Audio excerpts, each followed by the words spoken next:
coat because you more than likely will need it. We have a 10% chance, not just right now, of course it is raining, but later on throughout the entire day. So that's something to take in consideration.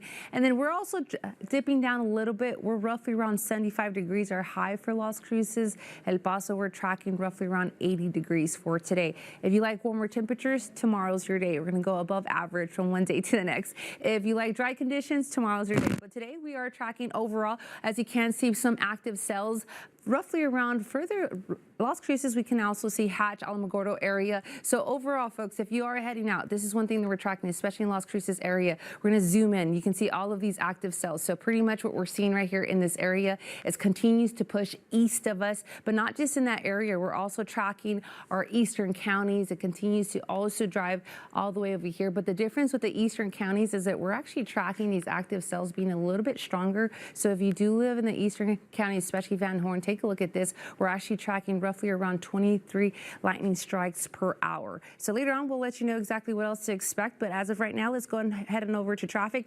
Overall, traffic's looking pretty good, except right here, Isleta Zaragoza Bridge, roughly around an 80-minute bridge time wait time. That's a very heavy time, especially since we are Tuesday. It's 5:08. It's really early. This is not common for us to track 80 minutes for today, for right now at 5:08. So just be really patient. If you want to, you can go at the Paso del Norte Bridge if it's worth, of course, a drive. If you take that into consideration, roughly around this time, we are tracking 40 minutes. Not too bad, not like Isleta Zaragoza. And now let's head on over with Nicole. Good morning, Nicole. Not over El Paso. We're seeing portions of Sierra Blanca, portions of Las Cruces. El Paso mostly calm, but again, some sprinkles, some light rainfall continuing this morning in our area. We saw most of that rainfall from overnight into today, so again, still lightly lingering. Now, overall, we're still going to see those rain chances stick around. We're still hanging on today to about a 10% chance for rain, so rain chances, again, still part of our forecast. So if you haven't seen it yet, again, still that chance lingers through your Tuesday before disappearing through our region. Now, take a look at our hour-by-hour breakdown, waking up to temperatures in the 50s. They will climb today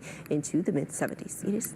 Thank you, Sarah. Good morning and buenos dias. So we're tracking overall, no collisions to report. So really successful Tuesday morning as of 5:38. Of course, we did track a collision earlier this morning, but not anymore. We're seeing everything really nice. So overall, folks, if you're heading out, especially in Las Cruces area, but all throughout the borderline, we're tracking wet roads, even though right now El Paso, we're not really seeing it, but only because you don't see it doesn't mean it's not out there. It just means it's not wet enough in order for us to actually track it, but it's still pretty dangerous out there. If you are driving with wet roads, we also have a mixture of oils, the oils that come from our vehicles that make it a little bit more slippery and a little bit more difficult for us to drive in that. But overall, folks, if you are heading out, take a look at this. We're tracking a lot of wet roads throughout the borderline, so just be careful out there. Back to you guys.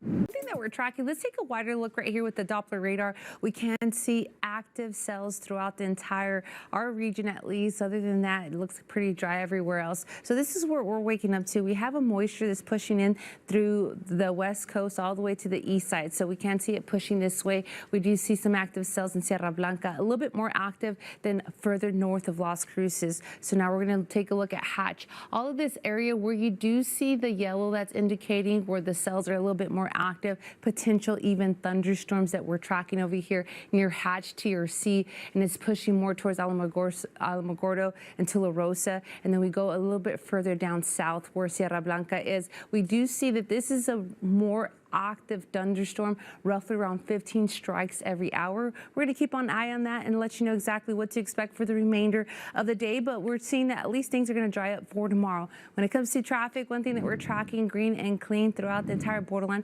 For right now, Loop 375 and Pan American, pretty quiet day. That's what we continue to see. And so overall, if you are heading out at 4:38 a.m., this is an area that's usually really active at Delta, like the North Loop at Delta. We do see a little bit of activity out there. But what we usually see is semi-trucks really backed up to get into the refinery, but that's not really what we're tracking right now. But overall, folks, we do have ongoing projects. We have a lot of things taking place today. We'll go over all of them and also safety tips, driving in the rain. Back to you guys.